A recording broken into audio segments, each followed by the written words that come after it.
Hey guys, thanks for tuning in to Comic Book Nostalgia. I'm CB Nostalgia, and I thought we could talk a little bit about Warner Bros. Discovery and that massive mess. Well, as many of you know, this merger with Warner Bros. Discovery has been quite the chaotic mess. The cancellation of almost finished products really upset a lot of fans, but then taking down exclusive projects from streamers may have actually been the straw that broke the camel's back. Recently, we got a new article from The Hollywood Reporter, and it seems to showcase a lot of the really large levels of uncertainty that's happening with talent agencies and investors when it comes to Warner Bros. Discovery. Now, as many of you know, they are currently looking for their Kevin Feige. And this is basically to take up that DC lead job that apparently nobody really wants.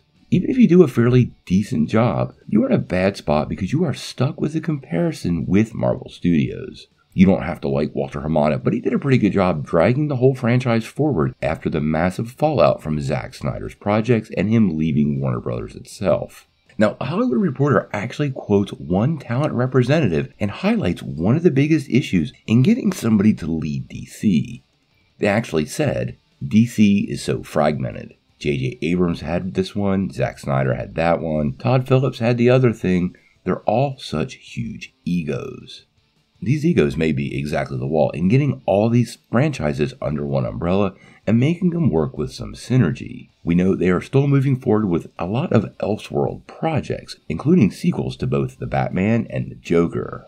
Now, interestingly enough, some people are suggesting that the new CEO, David Zaslav, who has been reported in the past to having a harsh leadership style over at Discovery, is simply prepping a plan, and it's not the plan many people probably want to happen. That would be for another sale of Warner Bros. Now, if you've been paying attention, you know that GFO Gunnar Windefeldt is trying to cover a massive debt for Warner Bros. Discovery. We knew they were looking to clear $3 billion, and that's because they are carrying a staggering $50 billion in debt. Having this much debt actually leaves a company very open to being gobbled up by somebody else. And it seems Comcast Brian Roberts is the one who has his eyes on the studio to be added to NBC Universal. Now, in the Hollywood Reporter article, one executive with inside knowledge gave a really interesting statement, and it seems to make a lot of sense. They said, obviously, Peacock sucks. There's some good synergies. I'm sure Robert is licking his chops because the WBD stock is so low. And I think that's Zaslav's endgame. Get the place sold. Now, when this merger could happen, it's kind of up in the air, but most of the reports are indicating it could happen as soon as 2024, indicating many Warner Bros. Discovery projects could be put on the back burner, basically clearing out debt and leaving it more prime for sale going down the road. Now, I have to say, the idea that Warner Bros. Discovery would be sold again is really tragic when it comes to all the DC properties we all cherish. I think all of these delays and lack of leadership are exactly what's causing things not to happen. Now, don't get me wrong, their slate is pretty full over the next couple of years, but have you noticed not a lot is in production? Not that long ago, The Flash, Aquaman and the Last Kingdom, Shazam! Fury of the Gods, and Black Adam were all moving forward. Right now, the only project in the pipes actually working is Blue Beetle, with the Joker sequel starting to spin up, but being still quite a ways out.